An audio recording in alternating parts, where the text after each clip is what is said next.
Hati kami penuh dengan ucapan syukur karena kami tahu kami mau duduk tenang seperti Maria dan Tuhan sendiri yang berbicara, memberikan kami makanan rohani yang kami butuhkan hari ini Tuhan.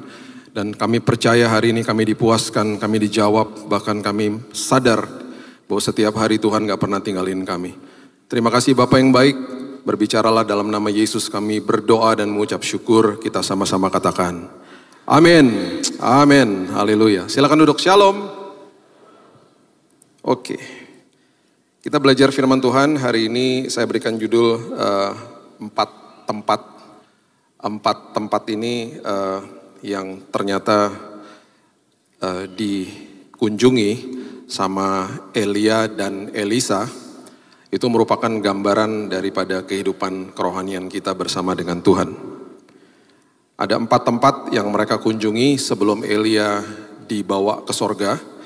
Dan itu semuanya merupakan gambaran daripada kehidupan kerohanian kita. Sekali lagi, perjanjian lama selalu memang merujuk kepada sebuah tempat. Dan perjanjian baru, perkara-perkara itu atau hal-hal fisik dimasukkan sama Yesus ke dalam sini. Ya, Bait Allah, tempat yang sakral, hari ini tubuh kita adalah Bait Roh Kudus. Sabat, sesuatu yang sakral, hari ini pikiran dan hati masuk dalam perhentian Tuhan. Dulu perintah Tuhan ditulis di atas loh batu, hari ini perintah Tuhan ditulis di atas loh hati. Semuanya dimasukin sini. Dulu pengorbanan yang sakral, hari ini yang sakral adalah ketaatan, bukan pengorbanannya. Bahkan pengorbanan gak ada artinya tanpa ketaatan. Dulu yang sakral adalah proses sunat, lambang penyertaan Tuhan. Paulus mementahkan itu semuanya, di perjanjian baru dikatakan hatimu yang disunat. Tinggalin perkara yang lama. Semua dimasukin sini. Nah, ada sebuah kisah antara Elia dan Elisa, dan ini tertulis di 2 Raja-Raja 2 ayat 1 sampai ayatnya yang ke-6. Ikuti perlahan-lahan, kalau Bapak Ibu suka mencatat, catatlah dan nanti renungkan kembali di rumah. 2 Raja-Raja 2 ayat 1 sampai 6 mengatakan begini. Menjelang saatnya Tuhan hendak menaikkan Elia ke sorga dalam angin badai, Elia dan Elisa sedang berjalan dari Gilgal. Itu yang pertama, Gilgal. Berkatalah Elia kepada Elisa, baiklah tinggal di sini sebab Tuhan menyuruh aku ke Betel. Itu tempat yang kedua. Tetapi Elisa menjawab, demi Tuhan yang hidup dan demi hidupmu sendiri, sesungguhnya aku tidak akan meninggalkan engkau, lalu pergilah mereka ke Betel. Perhatikan konteks-konteks ini anak mentor yang sangat sopan sama guru mentornya. Dia gak pernah bilang begini, kan gurunya bilang ini, udah kamu tinggal sini aja. Biasanya bahasa yang layak kan begini, jangan tinggalin saya. Kalau jangan tinggalin saya, itu berarti fokusnya sama saya. Tapi dia selalu bilang gini, aku gak mau ninggalin kamu. Dengan kata lain, saya gak mau lepas dari kamu. Saya mau dapat urapannya kamu. Saya mau belajar dari kamu. Tapi dia sangat sopan, dia bilang, saya gak mau tinggalin kamu. Bukannya jangan tinggalin saya, tapi saya gak mau tinggalin kamu. Jadi dia sangat sopan. Ini kosakata yang luar biasa dari Elisa kepada mentornya. Oke, pada waktu itu keluarlah rombongan nabi yang ada di Betel mendapatkan Elisa. Lalu berkatalah mereka kepadanya, sudahkah engkau tahu bahwa pada hari ini tuanmu akan diambil daripadamu oleh Tuhan terangkat ke sorga? Jawabnya, aku juga tahu, diamlah. Berkatalah Elia kepadanya, hai Elisa, baiklah tinggal di sini sebab Tuhan menyuruh aku ke Yeriko. Tempat ketiga, Yeriko. Terus dikatakan begini, tetapi jawabnya, demi Tuhan yang hidup dan demi hidupmu sendiri, sesungguhnya aku tidak akan meninggalkan engkau, lalu sampailah mereka di Yeriko. Itu kosakatanya dia. Aku tidak mau tinggalin kamu. Pada waktu itu mendekatlah rombongan nabi yang ada di Yeriko kepada Elisa serta berkata, sudahkah engkau tahu bahwa pada hari ini tuanmu akan diambil daripadamu oleh Tuhan terangkat ke sorga? Jawab Elisa, aku tahu, diamlah. Berkatalah Elia kepadanya, baiklah tinggal di sini sebab Tuhan menyuruh aku ke sungai Yordan. Tempat yang keempat, sungai Yordan. Jawabnya, demi Tuhan yang hidup dan demi hidupmu sendiri, sesungguhnya aku tidak akan meninggalkan engkau, lalu berjalanlah keduanya. Oke. Gilgal, kemudian disebut Betel, kemudian ada Yeriko, kemudian ada sungai Yordan. Ini semuanya, 4-4-nya adalah level dari kehidupan kita hari ini. Di manakah kita berada, itu kita yang tahu. Oke, yang pertama Gilgal. Gilgal itu artinya adalah separation, artinya adalah meninggalkan paradigma lama. Ya, itu sebabnya Yesus katakan, aku adalah jalan, kebenaran dan hidup. Kata kebenaran di ayat itu di Yohanes 14 adalah kata aletheia dalam bahasa Yunani yang artinya kebenaran yang hakiki, kebenaran yang mutlak, kebenaran yang absolut. Kita baru dengar banyak, ada beberapa yang mungkin sudah dengar viral-viral adalah orang mengatakan bahwa bisa ada keselamatan di luar Yesus dan lain sebagainya. Mutlak, absolut, aletheia. Kebenaran yang harus diungkapkan itu artinya kebenaran yang tidak bisa disembunyikan. Akulah jalan, kebenaran, dan hidup. Kita udah pernah bahas di tempat ini, sama dunia dibalik toh. Dunia mau hidup, kemudian minta dibenarkan, baru cari jalannya. Saya mau hidup seperti ini, tolong benarkan, atau kalau kamu gak mau benarkan, saya akan benarkan apa yang saya akan lakukan, kemudian saya akan cari jalannya sendiri, dibalik sama dunia. Padahal Yesus kasih tahu, akulah jalan. Manusia berteriak, aku kan gak tahu ujungnya di mana. Udah masuk aja ke dalam jalanku dengan iman. Makanya terima aku dengan iman, gak bisa pakai perbuatan. Terima, masuk ke dalam jalannya. Ketika kamu berjalan sama saya, kamu menemukan kebenaran itu. Kamu akan sadar, aletheia itu siapa? Aletheia, kebenaran itu adalah pribadi. Setelah kamu sadar, kamu ngerti, kamu menerima kebenaran itu ketika kamu berjalan bersama dengan saya. Akhirnya kamu menikmati sebuah hidup yang aku sudah berikan, hidup yang berkelimpahan di dalam aku. Jalan, kebenaran, dan hidup. Nggak bisa dibalik. Sama dunia pasti dibalik-balik lah. Iblis akan membalikan semuanya. Iblis akan mementahkan, mendistorsi, mendeviasi apapun bentuk kebenaran. Itu sebabnya Yosua pasalnya yang keempat, ayatnya yang ke-19 mengatakan begini. Yosua 4 ayat 19. Bangsa itu telah keluar dari sungai Yordan pada tanggal 10 bulan pertama. Dan mereka berkemah di Gilgal, di batas timur Yeriko. Ke-12 batu yang diambil dari sungai Yordan itu ditegakkan oleh Yosua di Gilgal.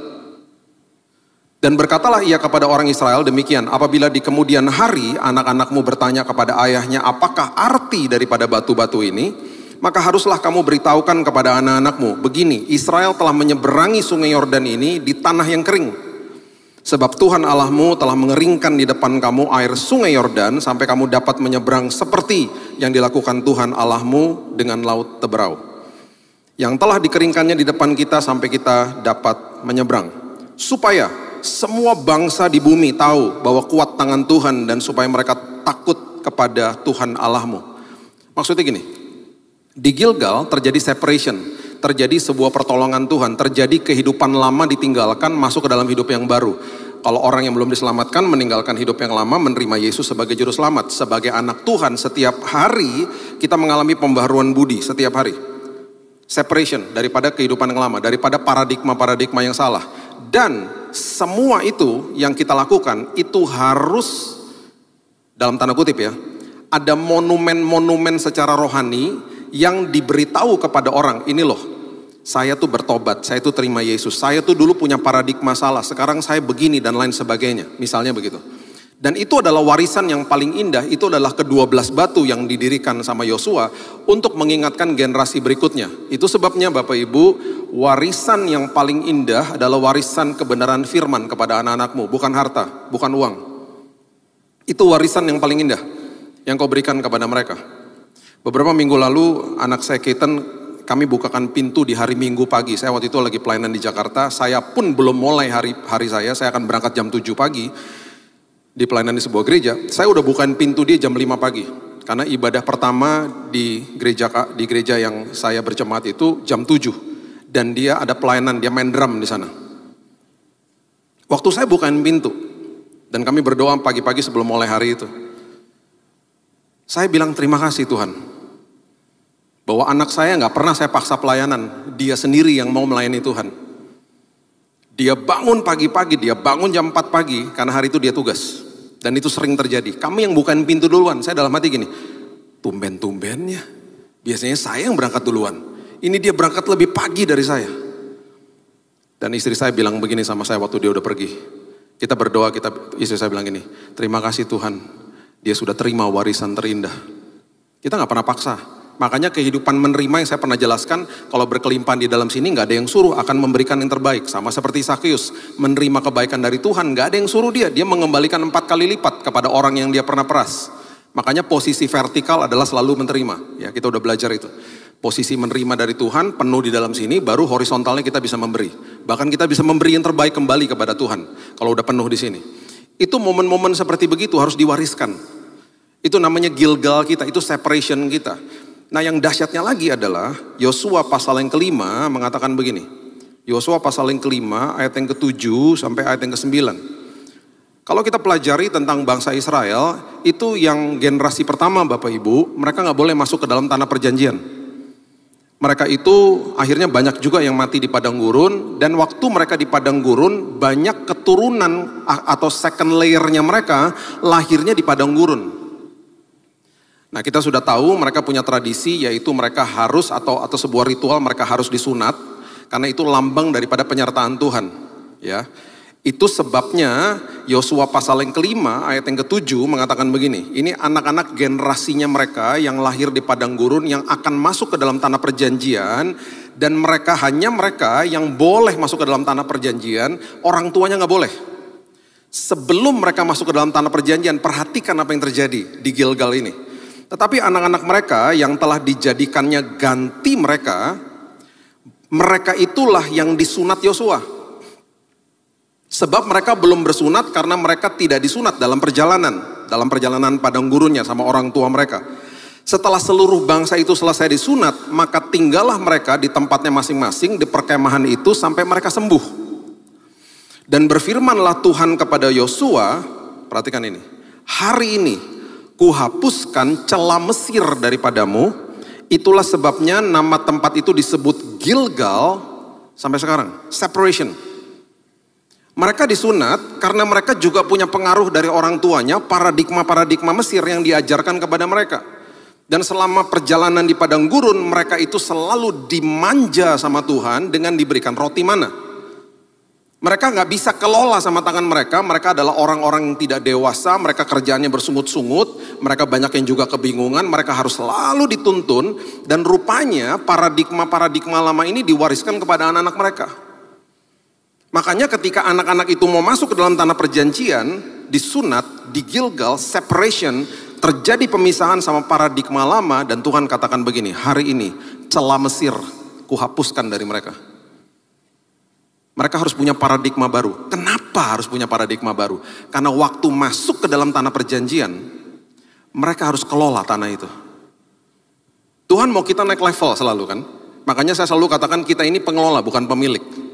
Orang yang mengelola apa yang menjadi titipan Tuhan dalam hidupnya, dia harus makin dewasa setiap hari. Mengelola hidupnya, mengelola apapun yang Tuhan titipkan, talenta, waktu, uang, karunia, anugerah, kreativitas, kepribadian, apapun itu bentuknya yang menjadi tugas kita untuk mengelola itu harus naik level selalu kan. Makanya dia bilang apa? Sebentar lagi mereka mau masuk tanah perjanjian loh.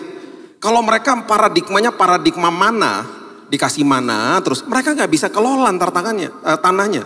Padahal tanah itu akan menghasilkan hal-hal yang lebih dahsyat, lebih enak daripada mana. Yosua 5 ayat 11 dan 12. Ini yang terjadi. Ini luar biasa ayat ini. Yosua 5 ayat 11. Lalu pada hari sesudah Paskah, mereka makan hasil negeri itu. Apa? Hasil negeri, tanah perjanjian. Yakni roti tidak beragi, bertih gandum pada hari itu juga. Perhatikan ini. Lalu berhentilah mana itu pada keesokan harinya setelah mereka makan hasil negeri itu. Jadi orang Israel tidak beroleh mana lagi, tetapi dalam tahun itu mereka makan yang dihasilkan tanah Kanaan. Manja-manjanya di stop. Sekarang waktunya kamu kelola hidupmu, dan ketika kamu kelola hidupmu, apa yang engkau hasilkan dari apa yang kamu kelola akan lebih enak, lebih indah, lebih luar biasa daripada yang lalu. Bukan karena kehebatanmu, tapi itu untuk menunjukkan kemuliaanku kepada dunia. Itu maksudnya. Jadi hidup itu selalu berjenjang, ada levelnya. Tuhan mau selalu kita naik. Makanya kalau dikatakan doa begini, Tuhan terima kasih, kami akan selalu naik dan tidak turun.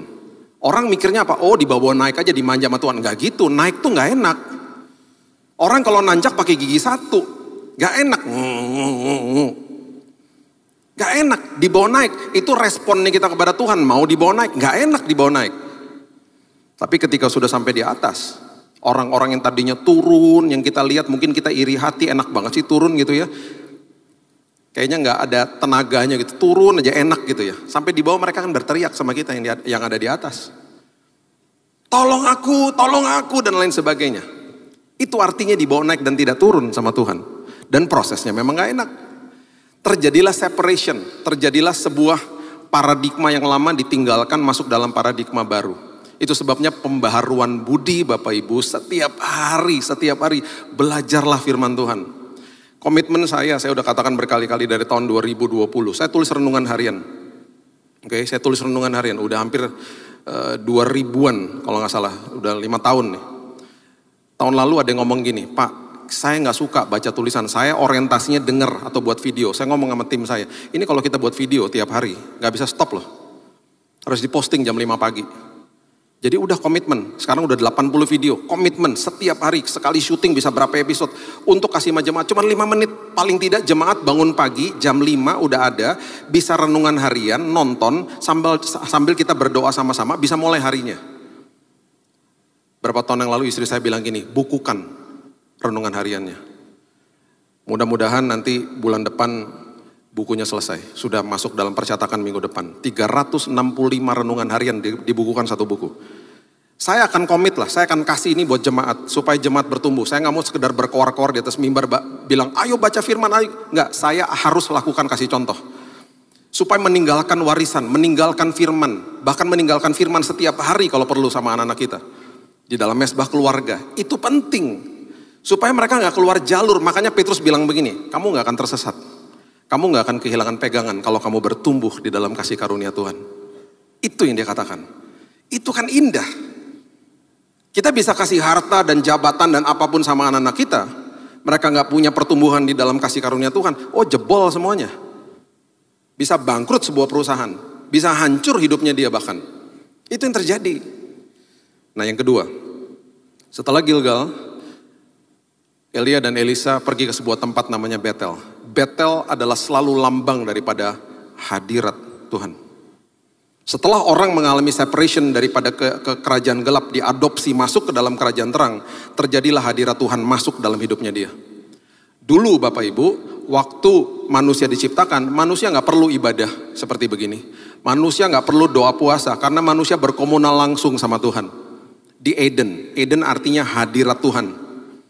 Itu atmosfer, environment, itu adalah tempat di mana hadirat Tuhan hadir di situ. Nah, perhatikan ini baik-baik. Hadirat Tuhan yang ada itu adalah tempat yang paling kondusif buat manusia untuk menjadi maksimal di dalamnya. Oke?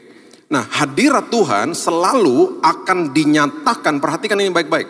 Nanti kita akan dalami dalam bulan-bulan yang ke depan lah. Hadirat Tuhan itu selalu dinyatakan lewat kemuliaan Tuhan. Apa artinya? Kemuliaan Tuhan itu artinya bahasa Hebrew-nya adalah kabod. Bahasa Yunani-nya adalah doxo, dari doxologi, praise, menyembah Tuhan. Kalau ditarik lebih dalam lagi, kemuliaan itu adalah atribut karakter Tuhan, kuasa Tuhan, kehebatan Tuhan on display. Yang dimanifestasikan. Contoh. Seekor burung yang kalau kita lihat, kita akan melihat kemuliaan Tuhan. Kita akan lihat Tuhan itu ada lewat kemuliaan yang Tuhan berikan kepada burung itu, dia bisa terbang. Kita lihat ikan, kita akan terkesima, kita akan sadar Tuhan itu ada karena Tuhan memberikan kemuliaan, the glory of God dinyatakan, dimanifestasikan. Ikan itu bisa sangat luar biasa dan maksimal di dalam air, di dalam atmosfernya dia, di dalam lingkungannya dia. Belum lagi kalau kita keluar lihat bulan, bintang, dan matahari dan lain sebagainya. Sinar-sinar itu adalah kehebatan Tuhan on display yang dimanifestasikan terlihat. Begini, hadirat Tuhan kita gak bisa lihat. Gak bisa lihat, siapa yang bisa lihat Tuhan? Hari ini, gak ada. Tetapi kemuliaan Tuhan yang dinyatakan itu adalah supaya dunia bisa sadar, bisa lihat hadirat Tuhan atau kehadiran Tuhan lewat hidup anak-anaknya atau lewat ciptaannya. Nah, ciptaannya berbentuk pasif dan mereka nggak punya kesadaran untuk menularkan budaya kerajaan sorga, untuk memberitahu bahwa Tuhan itu hadir. Satu-satunya ciptaan yang sangat agung, yaitu saudara dan saya. Kita adalah orang-orang yang aktif yang dikatakan kuasai bumi. Bahkan kalau kita baca, kita pelajari, reproduction terjadi. Kamu harus buat, kamu beranak cucu supaya makin timbul kemuliaan Tuhan di mana-mana. supaya dunia bisa melihat ada Tuhan. Jadi hari ini kalau kita mau lihat Tuhan, nggak usah jauh-jauh, kita bisa lihat di tempat ini aja. Ada kemuliaan Tuhan yang Tuhan berikan kepada manusia sehingga manusia punya talenta buat mimbar, buat tempat duduk, buat LED. Karena semua apapun yang ditemukan di dunia ini, bahan dasarnya udah ada di dalam bumi ini ribuan tahun yang lalu. Manusia menemukan, manusia discover, oh ini campur ini jadi HP, ini campur ini jadi AI, ini campur ini jadi LED, ini campur ini jadi lampu. Ini kemuliaan Tuhan on display di dalam gedung ini aja, misalnya lihat. Lihat satu sama yang lain misalnya. Kamu punya kehebatan yang aku gak punya ya. Aku juga punya zona kekuatan yang kamu gak punya. Itu kemuliaan Tuhan sedang dimanifestasikan dalam hidup manusia. Supaya dunia bisa lihat kehadiran Tuhan di dalamnya. Itu maksudnya, itu pengertiannya begitu sebenarnya. Nah, manusia jatuh dalam dosa toh. Hadiran Tuhan pisahkan sama manusia. Terjadilah pembunuhan, terjadilah hal-hal yang sangat buruk di dalam dunia ini. Penebusan terjadi, kehadiran Tuhan kemudian dipulihkan dengan adanya Yesus. Kemudian ketika dia naik ke surga, dia katakan apa? Kalau kamu terima saya sebagai juru selamat, aku jamin aku akan tinggal di dalam hidupmu. Aku akan bawa Eden, hadiratku tinggal di dalammu, Roh Kudus. Dan Roh Kudus tidak akan pernah tinggalkan orang-orang percaya. Tidak pernah. Kita manunggal jadinya. Kenapa ada perjamuan kudus? Kita sedang deklarasi mengingat karya Tuhan bahwa hari ini Tuhan tinggal di dalam kita. Karena karya penebusan dia. Itu yang terjadi. Jadi hadirat Tuhan itu sangat penting untuk kita mengerti. Ya, Kejadian 28 ayat yang ke-15 mengatakan begini. Kejadian 28 ayat 15. Sesungguhnya aku menyertai engkau dan aku akan melindungi engkau kemanapun engkau pergi. Dan aku akan membawa engkau kembali ke negeri ini sebab aku tidak akan meninggalkan engkau melainkan tetap melakukan apa yang kujanjikan kepadamu. Ini adalah perkataan Tuhan kepada Yakub yang sedang lari dari Esau. Kita sudah tahu kisah itu. Dan ketika Yakub bangun dari tidurnya ayat 16, berkatalah ia, sesungguhnya Tuhan ada di tempat ini dan aku tidak mengetahuinya. Ia takut dan berkata, alangkah dahsyatnya tempat ini. Ini tidak lain dari rumah Allah, ini pintu gerbang sorga. Keesokan harinya, pagi-pagi Yakub mengambil batu yang dipakainya sebagai alas kepala dan mendirikan itu menjadi tugu dan menuang minyak ke atasnya. Ia menamai tempat itu Betel. Dahulu nama kota itu Luz, lambang daripada hadirat Tuhan. Kita juga perlu mengerti, kehadiran itu tidak sama dengan hadirat. Saya bisa hadir di dalam sebuah pesta pernikahan, saya nggak ketemu sama teman saya, sama-sama hadir.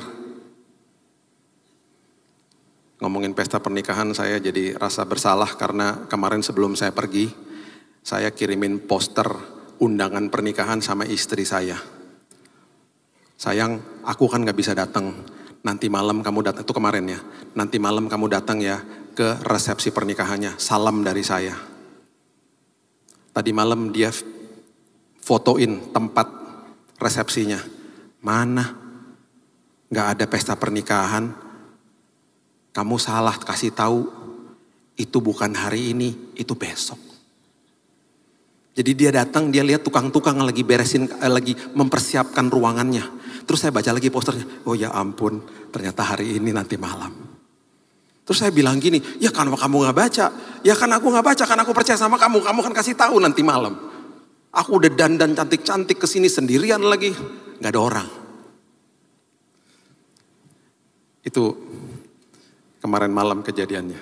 Jadi tadi pagi saya bilang, jangan capek-capek dandan ya. Wanita kan memang susah ya kalau dandan ya. Kalau pria kan gampang. Makanya saya kalau siap-siap cepet banget. Apalagi gak ada rambutnya, gak usah sisir-sisir. Cepet pergi kemana-mana.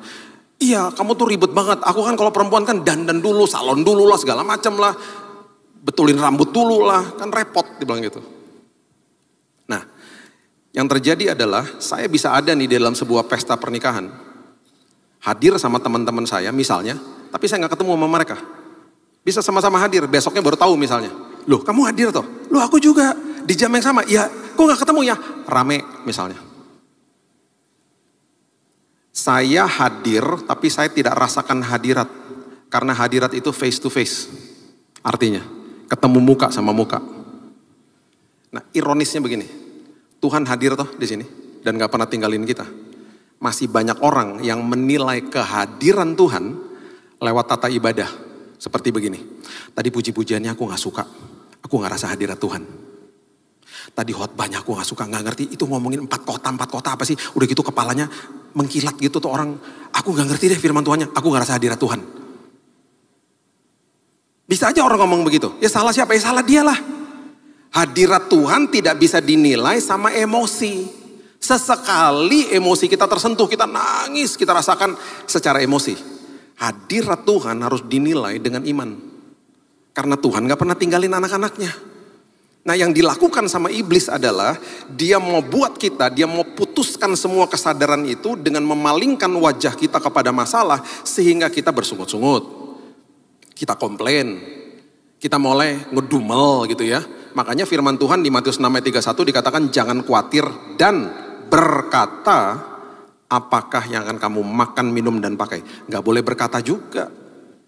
Berkata tuh arti gini, ngeluh gitu. Aduh gimana ya, ngeluh. Itu semuanya adalah sebuah proses, akhirnya kita tidak sadar Tuhan hadir. Nah itu bedanya sama ucapan syukur. Ucapan syukur kita sedang memalingkan wajah kita kepada kehadiran Tuhan dan kita sadar Tuhan hadir, disitulah kita bertemu face to face. Hadiratnya kita bisa nikmati sama hidup kita. Itu adalah kuasa di balik ucapan syukur. Jadi walaupun ada masalah ya, kita bilang gini, gak apa-apa Tuhan, Engkau baik. Engkau lebih tahu dari aku. Apapun yang terjadi pasti membawa kebaikan bagi aku. Walaupun aku gak lihat kebaikan hari ini.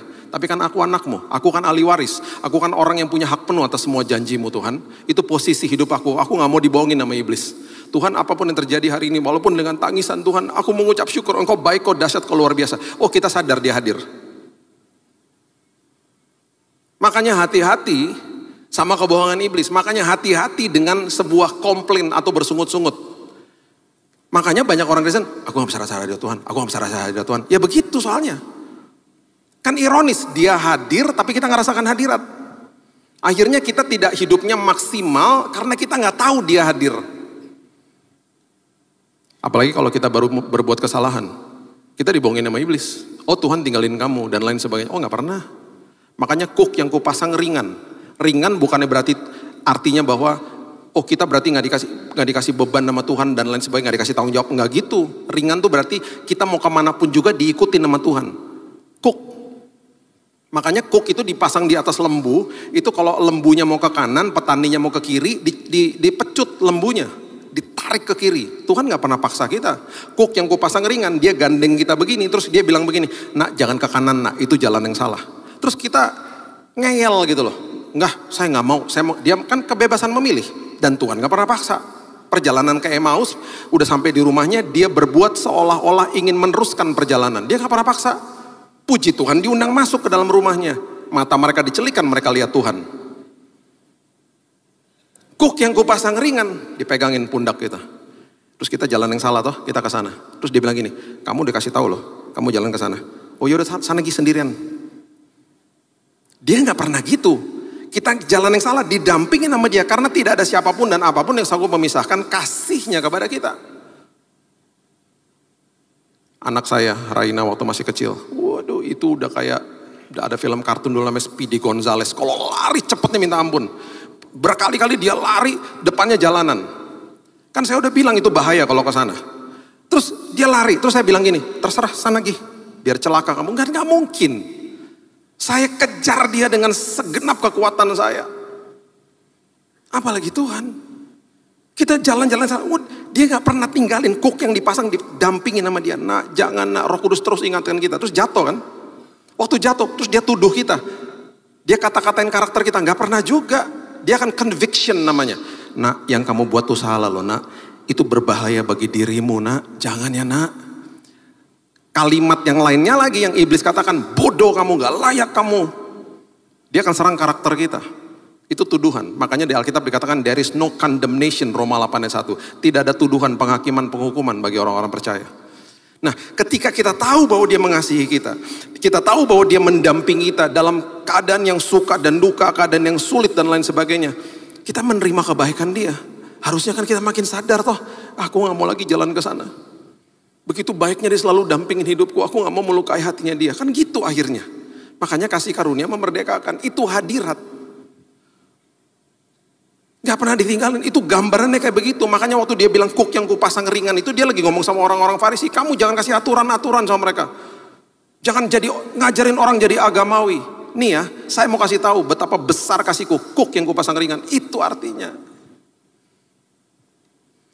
Dan kemudian ketika kita mengerti itu, tempat berikutnya adalah Yeriko.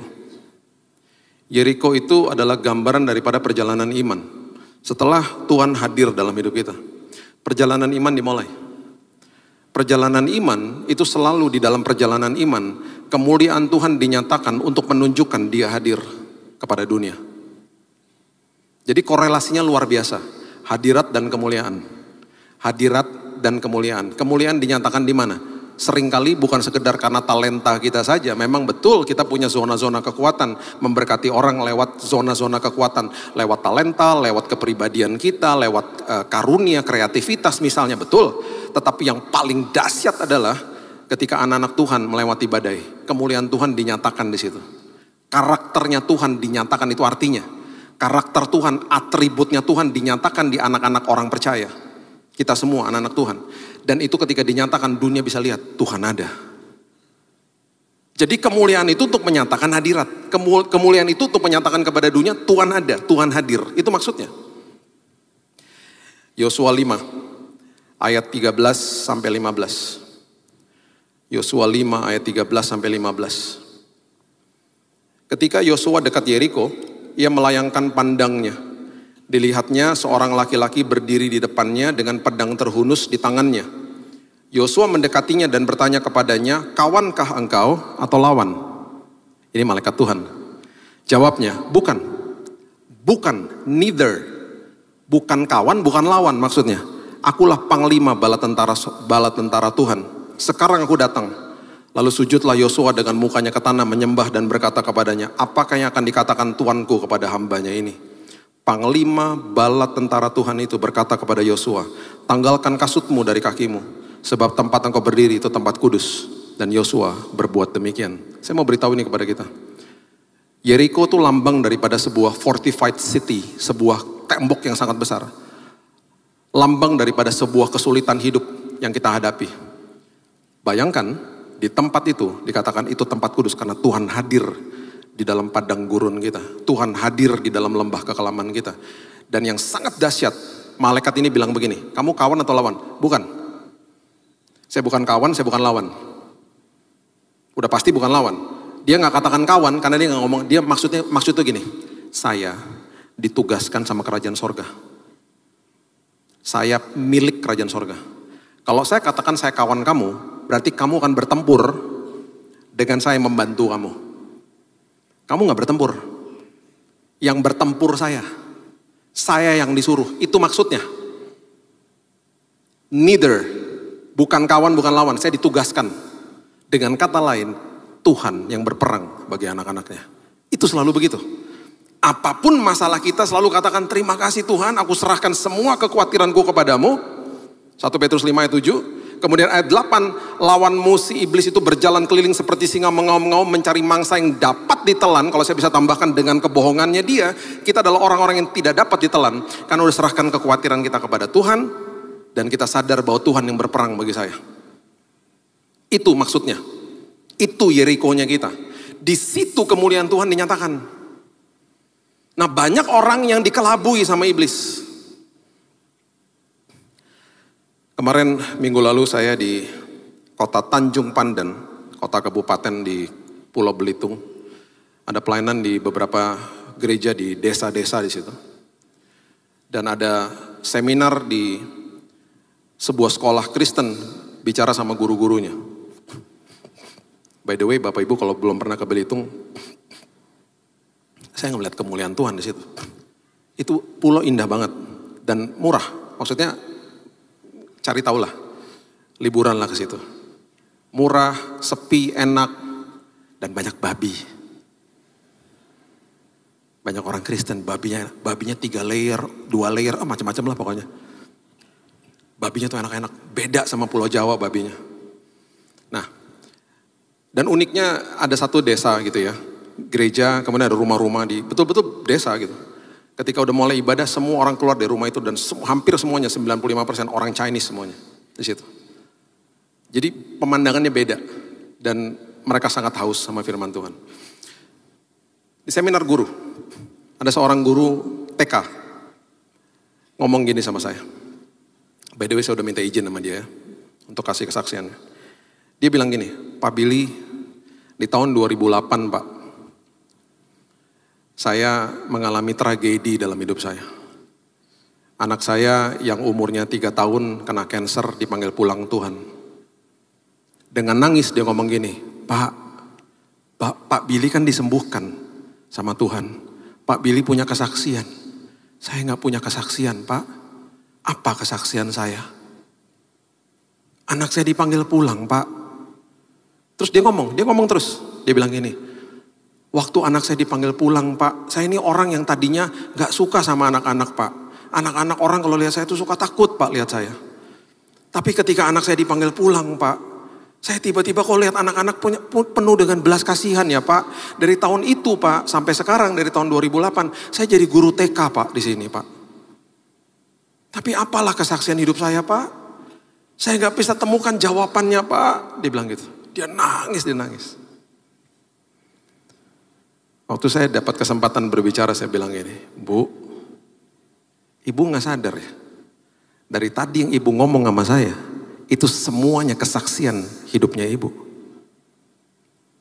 Ibu gak sadar bahwa gara-gara anak Ibu dipanggil pulang sama Tuhan dan memang tugasnya dia berarti selesai Bu. Di saat itu, di momen itu, Ibu diubahkan Tuhan.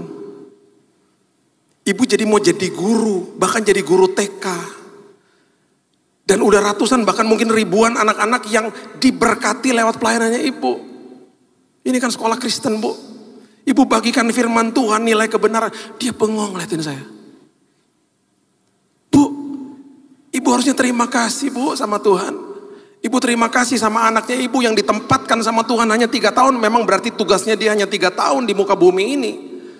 Dan Bu, dia juga disembuhkan Tuhan Bu. Saya disembuhkan Tuhan, masih tinggal di casing tubuh fana ini Bu. Dia disembuhkan Tuhan, badan yang baru udah dipersiapkan sama Tuhan. Dia udah gak sakit lagi Bu. Dia mengalami the ultimate healing. Dia mengalami sebuah kesembuhan yang sangat-sangat ultimate. Yang paling dahsyat Bu. Dan gara-gara dia ibu punya belas kasihan sekarang. Oh dia nangis, dia bilang, Pak saya gak pernah dengar Pak ini jawabannya hari ini. Lihat hidupnya Ibu. Ini semua kesaksian Ibu ngomong sama saya ini semua kesaksian. Ini kemuliaan Tuhan. Dinyatakan lewat hidupnya Ibu. Supaya dunia tahu, supaya anak-anak itu tahu bahwa Tuhan itu ada. Dan bahkan ketika orang dengar kesaksian Ibu masih berdiri tegar. Dan Ibu masih mengatakan bahwa Tuhan adalah Tuhan atas hidupnya. Itu dahsyat Bu. Saya bilang Bu, Ibu tahu gak? Saya punya teman Bu. Berapa tahun yang lalu datang kepada saya. Kehilangan anaknya yang sekolah di luar negeri. Meninggal di luar negeri, umur 20-an 1 tahun Bu. Ibu tahu waktu dia kehilangan anaknya Bu, dia mau bunuh diri. Itu kalau nggak temennya megangin Bu, dia mau lari ke kereta. Itu kejadian di Jerman. Dia mau lari ke kereta cepat, dia mau bunuh diri, mau tabrakin dirinya, ditahan sama temennya. Itu hanya sejengkal atau berapa langkah lagi dia mati udah. Keretanya lewat depan dia. Bu, Ibu tahu nggak apa yang terjadi dengan Ibu itu? Dia sekarang punya kelompok Bu. Dia kumpulin ibu-ibu dari seluruh Indonesia. Mereka ibadah bareng. Namanya Victorious Mother. Ibu-ibu yang berkemenangan. Dan semua ibu-ibu yang dijangkau sama dia adalah ibu-ibu yang kehilangan anaknya. Yang anaknya dipanggil pulang Tuhan. Hidupnya jadi berkat Bu. Kemuliaan Tuhan dinyatakan supaya dunia tahu Tuhan ada. Itu Bu maksudnya. Bapak Ibu, apapun kesulitan hidup yang kita alami dalam hidup ini, ujung-ujungnya kemuliaan Tuhan harus dinyatakan. Supaya dunia tahu bahwa Tuhan ada, bahwa Tuhan hadir dalam hidup kita. Dan Tuhan mengubahkan air mata jadi sukacita. Dan saya kalau ngomong sama teman saya yang kehilangan anaknya di Jerman itu, dia bilang, Bill, hidupku diubahkan Tuhan. Hidupku bersukacita, memang memerlukan waktu. Dan pada akhirnya setelah Gilgal, setelah Betel, setelah Yeriko, perjalanan Elia dan Elisa ditutup di Sungai Yordan. Di Sungai Yordan ini yang terjadi. Baca sama-sama saya 2 Raja-Raja pasalnya yang kedua, ayat yang ke-8 mengatakan begini. Lalu Elia mengambil jubahnya, digulungnya, dipukulkannya ke atas air itu. Maka terbagilah air itu ke sebelah kiri dan ke sebelah sana. Sehingga menyeberanglah keduanya dengan berjalan di tanah yang kering. Terbelah Sungai Yordan. Dan sesudah mereka sampai di seberang, berkatalah Elia kepada Elisa, perhatikan ini, mintalah apa yang hendak kulakukan kepadamu sebelum aku terangkat daripadamu. Elia akan terangkat ke sorga. Elisa ngomong begini, biarlah kiranya aku mendapat 2 bagian dari rohmu. Kalau kita baca di kitab Ulangan, itu adalah sebuah permintaan kepada yang sulung, supaya saya dapat warisan daripadamu. Bisa bentuknya harta, kalau ini bentuknya urapan, saya mau melakukan ini untuk memberkati orang. Dengan kata lain, kalau berikan daripadamu itu mendapat 2 bagian, itu berarti double portion maksudnya. Jadi apa yang kamu sudah lakukan sekian, aku mau melakukan 2 kali lipat. Perhatikan ini baik-baik. Selama hidupnya Elia, baik itu nubuatan, baik itu mujizat yang dilakukan lewat hidupnya, itu jumlahnya 14. 14, oke? Berarti kalau Elisa minta double portion, dia harus melakukan berapa? 28. Termasuk nubuatan, termasuk semua perkara-perkara besar, perkara-perkara ajaib yang Tuhan lakukan lewat hidupnya. Bisa nubuatan, bisa mujizat dan lain sebagainya, oke? Akhirnya Elia terangkat ke sorga. Ya. Dan ayat yang ke-13 dikatakan begini, ayat 13, 2 Raja-Raja 2. Sesudah itu Elia udah naik ya ke sorga ya. Dipungutnya jubah Elia yang telah terjatuh, lalu ia berjalan hendak pulang dan berdiri di tepi Sungai Yordan. Tadi baru kebelah, Sungai Yordan ini dibelah sama Elia. Dia kemudian naik ke sorga. Sekarang Elisa mau balik lewatin sungainya lagi toh. Ia mengambil jubahnya Elia yang telah terjatuh, dipukulkannya ke air sambil berseru, di manakah Tuhan Allah Elia? Ia memukul air itu, lalu terbagi ke sebelah sini dan ke sebelah sana, maka menyeberanglah Elisa. Ini mujizat yang pertama. Ketika rombongan nabi yang dari Yeriko melihat dia dari jauh, mereka berkata, roh Elia telah hinggap pada Elisa. Mereka datang menemui dia, sujudlah mereka kepadanya sampai ke tanah. Oke, saya tutup dengan ini. Udah ya. Mujizat pertama terjadi, terus hal-hal besar terjadi dalam hidupnya. Terakhir, sign and wonder, mujizat nubuatan perkara besar yang Tuhan lakukan lewat hidupnya dia. Tiba-tiba berhenti di angka 27. Ketika dia memberikan sebuah nubuatan kepada seorang raja namanya Raja Yoas. Dia berikan nubuatan, itu tercatat di 2 Raja-Raja 13. Saya berikan aja ayatnya, nanti Bapak Ibu baca di rumah untuk jadi studinya, jadi pembelajaran. 2 Raja-Raja 13, ayat 14 sampai ayat yang ke-19. Oke? Dia kasih nubuatan kepada Raja Yoas. Pokoknya kamu akan mengalahkan musuhmu. Itu selesai. Ayat berikutnya, ayat 20, yang terjadi adalah sesudah dia berikan nubuatan itu, yang merupakan perkara besar yang Tuhan lakukan dalam hidupnya, itu yang ke-27, sesudah itu matilah Elisa. Lalu ia dikuburkan. Adapun gerombolan Moab sering memasuki negeri itu pada pergantian tahun. Mati dia. Orang-orang pasti ngomong gini, aduh sayang ya, satu lagi loh. Saya cuma mau kasih gambaran ini kepada Bapak Ibu. Tuhan tidak pernah gagal. Perhatikan ayat terakhir, ayat 21. Pada suatu kali, orang sedang menguburkan mayat. Ketika mereka melihat gerombolan datang, dicampakkannya mereka mayat itu ke dalam kuburnya Elisa. Lalu pergi. Demi mayat itu kena tulang-tulangnya Elisa. Elisanya udah mati, tinggal tulang-tulang. Mayatnya kena tulangnya Elisa. Maka hiduplah ia kembali dan bangun berdiri. Itulah mujizat ke-28. Tuhan tidak pernah gagal. Tuhan gak pernah gagal. Semuanya dia lakukan supaya kemuliaannya dinyatakan. Dan orang akan bilang begini, udah gak mungkin ya. Kok bisa ya? Kok bisa ya seorang yang kehilangan anak bisa memuliakan nama Tuhan? Kok bisa ya orang yang kehilangan anak mengalami tragedi seperti begitu? Hidupnya diubahkan Tuhan jadi berkat bagi orang lain. Kok bisa ya seorang yang sudah mati menerima mujizat yang ke-28 dengan sebuah kejadian, sebuah jenazah bersentuhan dengan tulang-tulangnya dan dia hidup kembali. Tuhan gak pernah gagal. Itulah sungai Yordannya kita. Kita akan diberikan double portion. Double portion kembali saya selalu ingatkan bukan harta, jabatan, status, ketenaran atau uang. Bukan. Double portion yang kita alami selalu damai sejahtera, sukacita, pertumbuhan rohani, karakter jadi tahan uji. Itu yang di dalam sini berkelimpahan di dalam Tuhan. Dan itu yang Tuhan janjikan dalam hidup kita. Gilgal, Betel, Yeriko, dan ditutup dengan sungai Yordan. Biarlah ini menjadi berkat bagi kita dan kehidupan kita terus dibawa naik sama Tuhan. Berikan tepuk tangan kita untuk Tuhan kita. Bapak yang baik, terima kasih buat hari ini meteraikan firman-Mu. Dan kami percaya kami juga sudah dimeteraikan sama Roh Kudus. Engkau baik, Engkau luar biasa, Engkau gak pernah tinggalin kami. Terima kasih Bapak yang baik, kami serahkan hidup kami, masa depan kami dalam tangan Tuhan. Biarlah hidup kami terus mengalami Tuhan supaya penuh dengan kesaksian. Bahkan kemuliaan Tuhan terus dinyatakan lewat hidup kami. Dalam suka dan duka supaya dunia tahu Tuhan ada, Tuhan hadir. Terus pakai kami ya Tuhan, jadi alat-Mu yang luar biasa. Dalam nama Tuhan Yesus kami berdoa, kita sama-sama katakan amin. Tuhan berkati.